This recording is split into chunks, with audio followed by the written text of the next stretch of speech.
When gods find mortals, the Zelthani had ruled the galaxy for 50,000 years. Their crystal spires stretched across 1,000 worlds, their fleets moved like silver ghosts through the void, and their very presence made entire civilizations kneel without question. They were perfection incarnate, beings of pure energy wrapped in bodies that never aged, never weakened, never feared.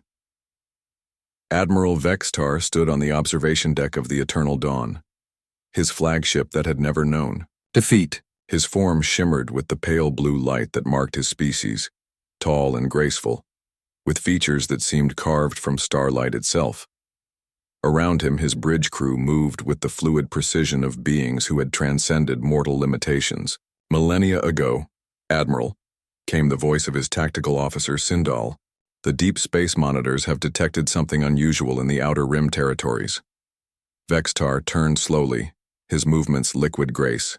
In 50,000 years, very little qualified as unusual. Define unusual, Sindal. The holographic display flickered to life, showing a small blue and green world orbiting a yellow star. Sector 7 Alpha 9. The planet shows signs of primitive civilization. Radio signals, crude satellites, basic chemical propulsion. Vextar's expression remained unchanged. Another primitive world to catalog and ignore. The Zelthani had evolved beyond the need to conquer every mudball in the galaxy. File the standard report. Mark it for observation in another 1,000 years. Sir, Sindal hesitated. There's more. The signals we're intercepting, they're concerning. Now Vextar was intrigued. In his vast experience, primitive species fell into predictable patterns.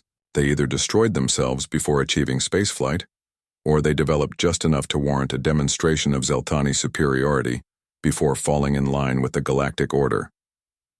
Show me. The display shifted, and suddenly the bridge was filled with sounds from the primitive world. Music, laughter, voices speaking in dozens of different languages. But underneath it all was something else. News broadcasts speaking of wars, of weapons that could destroy cities, of conflicts that spanned continents. They call themselves humans, Sindal continued. And Admiral, in the past century alone, they've fought 2 global wars that killed millions of their own kind. They've created weapons capable of destroying their entire planet, and yet, they continue to explore space. Vextar studied the data streams. The numbers were staggering. These humans had developed from primitive agriculture to spaceflight in mere thousands of years, a blink of an eye in galactic terms. But what truly caught his attention was their response to their own destructive capability. They hadn't turned away from war or violence. They had weaponized everything, even their peaceful endeavors, sir, another officer spoke up. We are also detecting significant electromagnetic signatures. They appear to be launching primitive vessels beyond their atmosphere regularly. Ambitious little creatures, Vextar mused. Very well. Prepare a contact mission. Let's introduce these humans to their place in the galactic hierarchy. 3 days later, Captain Sarah Chen stood in the communications center of the International Space Station, staring at readings that shouldn't exist. As the ISS's senior communications officer, she'd seen every type of signal humanity could produce. This wasn't one of them. Run the analysis again, she ordered her team. Lieutenant Martinez looked up from his console, sweat beading on his forehead despite the station's climate control. Ma'am, I've run it 6 times. The signal is definitely artificial, definitely not from Earth, and it's coming from just outside lunar orbit. Sarah felt her heart rate spike. First contact, the moment humanity had dreamed of and dreaded, in equal measure. Have you notified Houston? Yes, ma'am, they're scrambling every facility on the planet. But Captain, there's something else. The signal isn't random, it's a mathematical sequence, but it's building to something.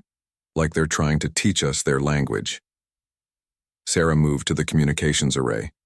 20 years of service had taught her to trust her instincts, and right now they were screaming danger. Not because of the aliens themselves, but because of what she knew about human nature. First contact would change everything, and humans had never handled change peacefully. Martinez, open a channel to Earth. Priority 1 to all major governments. Tell them we have visitors, and they better pray these visitors are friendly. Because, if they're not... She paused, looking at the vast star field beyond the station's windows. If they're not, they're about to learn why we're the only species that names our weapons. On Earth, the response was exactly what Sarah had expected. Within hours, every major military was on high alert. Nuclear submarines surfaced, fighter jets scrambled, and deep in underground bunkers, weapons that had never been tested were being prepared for use. Dr. Elena Vasquez, director of SETI, stood in the Situation Room beneath the Pentagon, surrounded by generals and politicians who looked ready to declare war on the unknown. "Ladies and gentlemen," she began, "we need to consider the possibility that this is a peaceful contact attempt." General Harrison, a man whose scars told the story of 3 wars, shook his head. "Doctor, in my experience, nobody shows up unannounced with good intentions, especially not with technology that makes our best equipment look like stone tools. But surely an advanced species would have no reason to harm us," argued Senator Williams. "We pose no threat to beings capable of interstellar travel." The room erupted in bitter laughter. Colonel Rodriguez, a woman who'd spent her career studying asymmetric warfare, stood up. "Senator, with respect, you're thinking like a human. We're not talking about advanced humans here, we're talking about aliens. And if there's one thing history has taught us, it's that when a technologically superior force meets a primitive one, the primitive one usually ends up extinct or enslaved." Back on the Eternal Dawn, Admiral Vextar watched with growing fascination as the humans' response unfolded. Their primitive satellites were repositioning, their orbital installations were powering unknown systems, and their electromagnetic spectrum was lighting up like a festival. "They're preparing for war," Sindal observed with something that might have been admiration. "Indeed," Vextar replied. "Most species either cower in terror or attempt to worship us. These humans are calculating firing solutions." The first official contact came 18 hours after the initial detection. The alien ship, a crystalline structure that seemed to bend light around itself, appeared in high Earth orbit with no warning. It was beautiful, terrifying, and completely impossible by human understanding of physics. The message came simultaneously to every government, every military installation, and every communication device on the planet. The voice was melodious, speaking perfect English, Mandarin, Russian, Arabic, and 50 other languages in sequence. "Greetings, humans of Earth. I am Admiral Vextar of the Zelthani Empire. For 50,000 years we have maintained order in this galaxy. We have come to offer you membership in our peaceful confederation, to guide you away from your primitive warlike nature and toward enlightenment. You need not fear us. Submit willingly to our guidance, and your species will know prosperity beyond imagining." The message repeated in every human language, broadcast from orbit with technology that effortlessly overwhelmed every defense Earth could muster. In the Pentagon Situation Room, silence stretched for long moments before General Harrison spoke. "Did that arrogant son of a bitch just tell us to surrender?" "It sounded more like an offer of protectorship," Dr. Vasquez said carefully. "Same thing," Colonel Rodriguez replied. "They're offering to make us pets." President Morgan, who had been silent throughout the briefing, finally spoke. "What's our assessment of their technological capabilities?" The head of the CIA, a thin man known only as Director Black, consulted his tablet. "Sir, based on their ability to appear in our orbit undetected and override our communication systems, we estimate they're approximately 500 to 1,000 years ahead of us technologically. Our weapons would be completely ineffective against them." "That's assuming conventional engagement," General Harrison added grimly. "But humans have never been conventional." President Morgan nodded slowly. "Prepare a response. Dr. Vasquez, you're our voice. General Harrison, prepare our teeth. And God help us all, because we're about to show the galaxy what happens when you threaten humanity." The response came 12 hours later, broadcast from every major Earth facility simultaneously. Dr. Vasquez's voice was calm, professional, and absolutely unyielding. "Admiral Vexitar of the Zelthani Empire. This is Dr. Elena Vasquez speaking for the people of Earth. We thank you for your offer, but we must respectfully decline.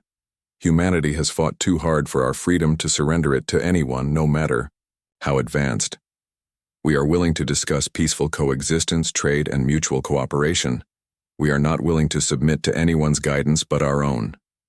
She paused, and when she continued, her voice carried the weight of every human war, every revolution, every moment when the underdog had faced impossible odds and chosen to fight anyway. We invite you to peaceful dialogue, but we also want to be very clear about something, Admiral. Humanity has survived ice ages, plagues, world wars, and weapons that could turn our planet to glass. We've clawed our way from caves to space in the blink of an evolutionary eye. We didn't get here by submitting to superior force.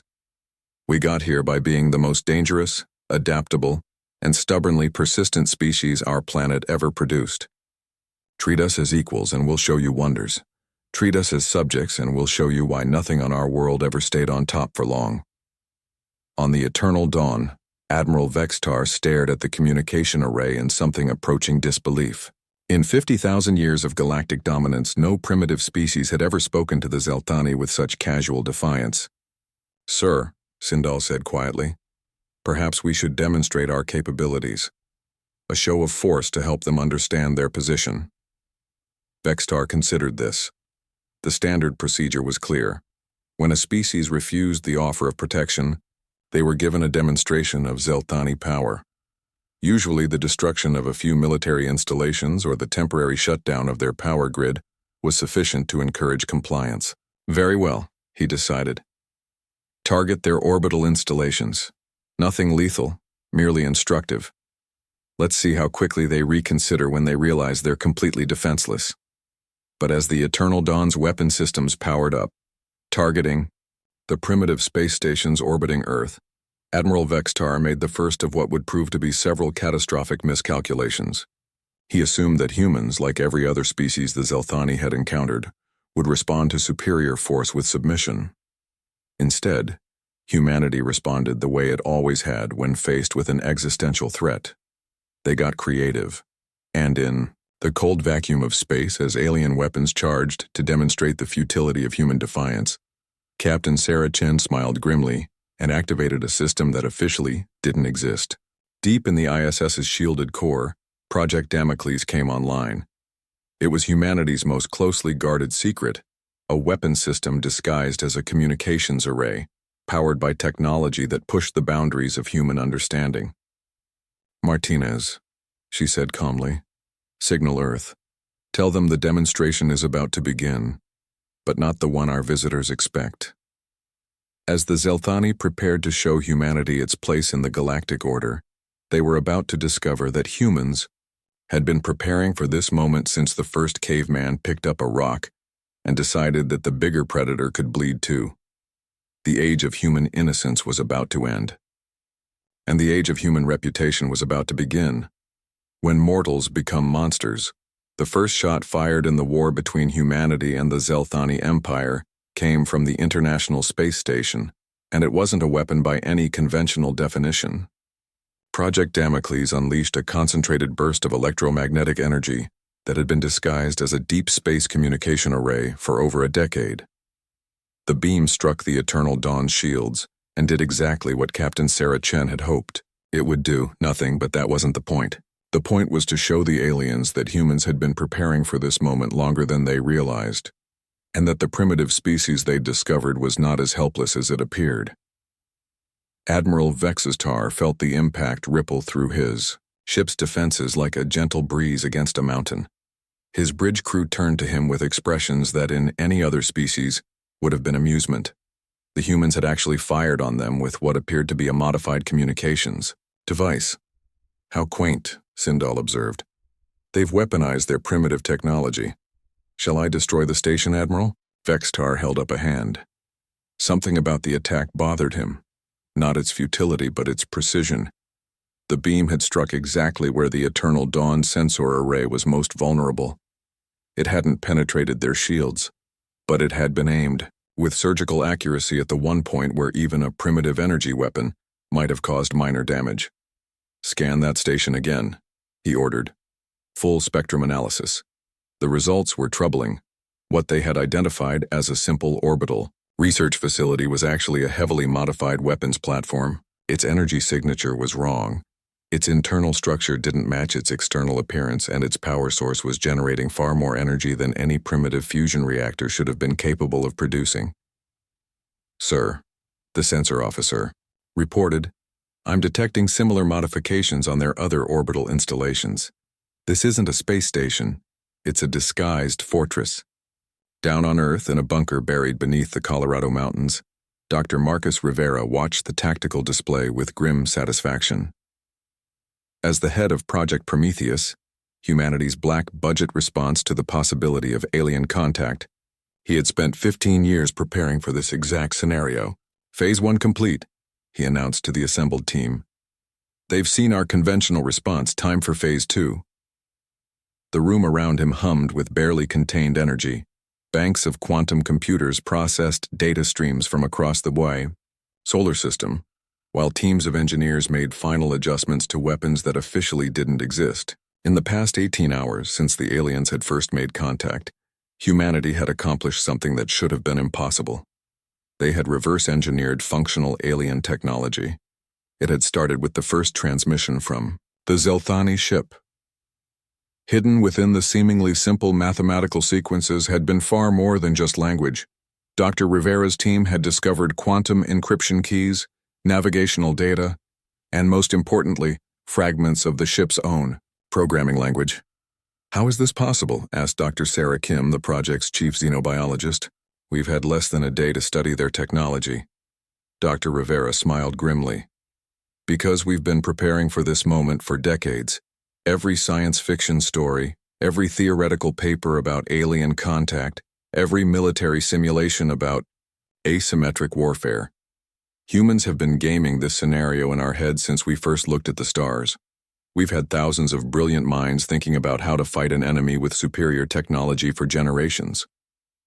He gestured to the massive screens showing the Zelthani ship in orbit. "They think they're dealing with primitives. They have no idea they're facing a species that has spent the last century perfecting the art of killing things that are bigger, stronger, and better equipped than we are." General Harrison's voice crackled over the comm system from the Pentagon. "Prometheus team, you are green for Phase 2. Show these bastards what human ingenuity looks like." On the Eternal Dawn, Admiral Vextar was beginning to experience something that the Zelthani had not felt in millennia: uncertainty. The humans' response to his demonstration of superior force had been to fire back, however futilely. But now something was happening that defied his understanding of primitive species behavior. They were learning. "Sir," Sindal reported with growing alarm, "the humans are broadcasting something. It appears to be our own navigation protocols." Vextar's form flickered with surprise. "That's impossible. Those protocols are encrypted with quantum keys that would take their most advanced computers centuries to break." "Nevertheless, sir, they're using our own communication methods to send us a message." The message appeared on the main display, written in perfect Zelthani script, "Your move." But that wasn't the most disturbing part. The most disturbing part was that the message was being transmitted from 17 different locations across the human solar system simultaneously, using technology that the humans shouldn't have possessed. "How?" Vextar whispered. His answer came in the form of a new transmission, this time from the planet itself. Dr. Rivera's voice filled the bridge, speaking in flawless Zelthani. "Greetings, Admiral Vextar. This is Dr. Marcus Rivera of the Prometheus Project. We've been studying your technology for the past day, and we have to say we're impressed. Your quantum encryption is elegant, your gravitational manipulation is sophisticated, and your energy conversion methods are quite efficient." He paused, and when he continued, his voice carried a note of something that made even the evolved Zelthani feel uncomfortable.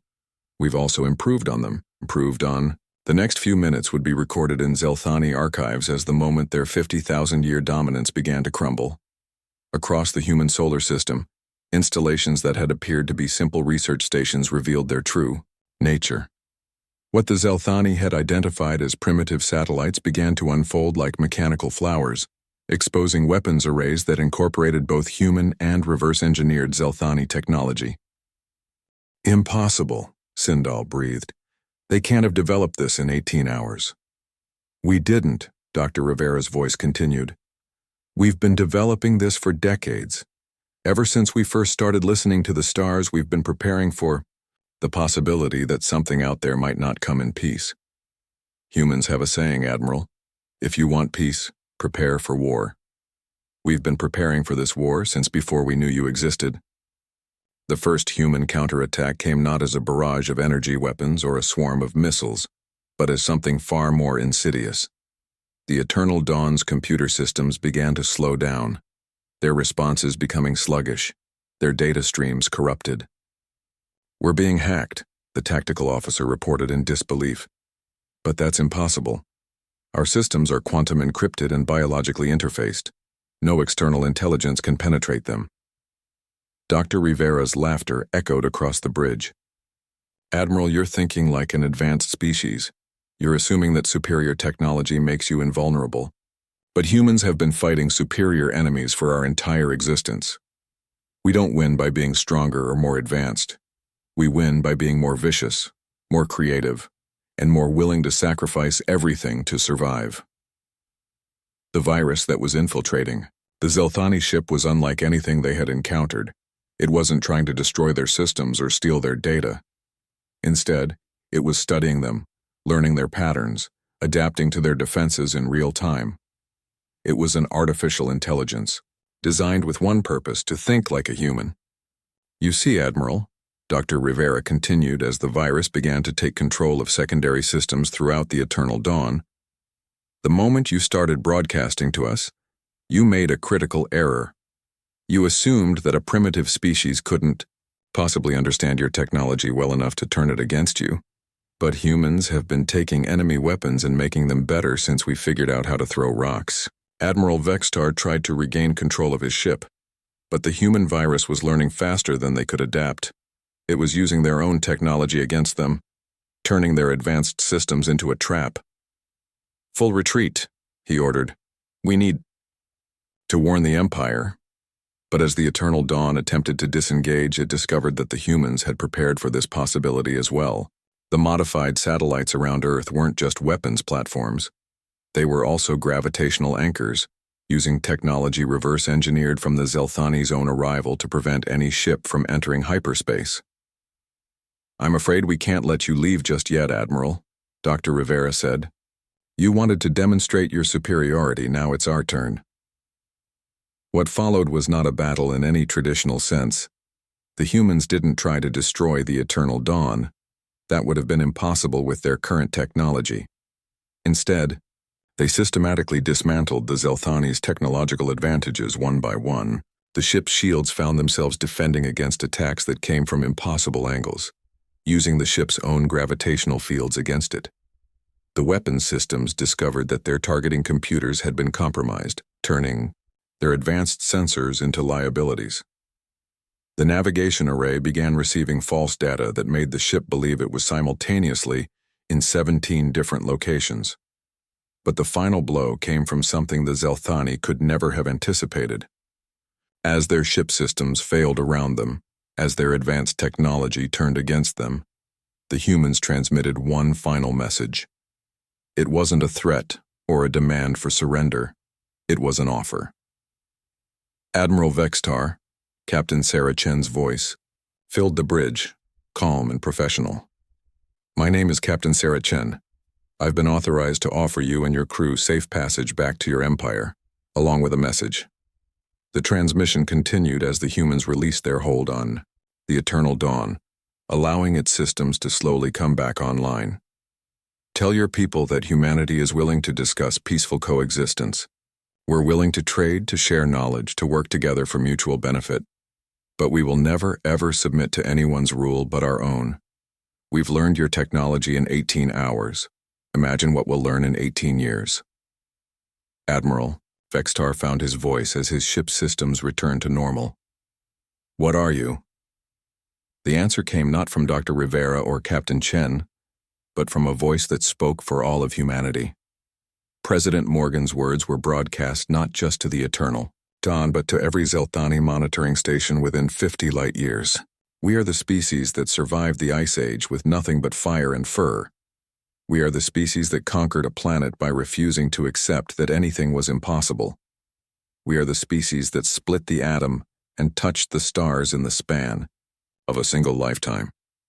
We are the species that has never, in our entire history, met a superior force and decided that surrender was our best option.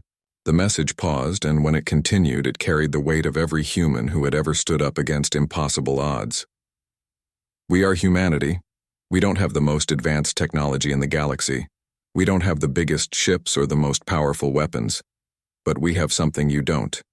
We have the absolute, unwavering certainty that any enemy can be beaten, any problem can be solved, and any challenge can be overcome if we're just stubborn enough to keep trying. As the eternal dawn limped away from Earth's solar system, carrying word of humanity's existence to the rest of the galaxy, Admiral Vextar understood that everything had changed. The Zelthani had encountered thousands of species in their 50 millennia of dominance. Some had been peaceful, others warlike. Some had been primitive, others advanced. But they had never encountered a species like humanity. They had found a species that could look at superior technology and see not an insurmountable advantage, but a puzzle to be solved.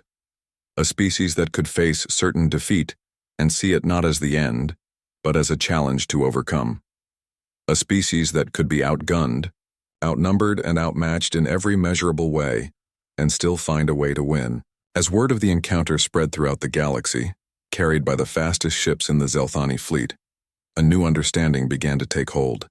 The humans hadn't just defended themselves, they had announced their arrival on the galactic stage, in a way that no one could ignore. The age of Zelthani dominance was over. The age of humanity had begun, and somewhere in the cold depths of space, on every world where beings had grown comfortable with the established order, a new fear was taking root. The fear that somewhere out there was a species that refused to accept the way things were, refused to bow to superior force, and refused to believe that any enemy was truly unbeatable. The fear that humanity was coming, and when they arrived, nothing would ever be the same again. In the depths of Project Prometheus, Dr. Rivera watched the alien ship disappear into hyperspace and turned to his team. Phase 3, he announced, with a smile that would have terrified the Zelthani more than any weapon.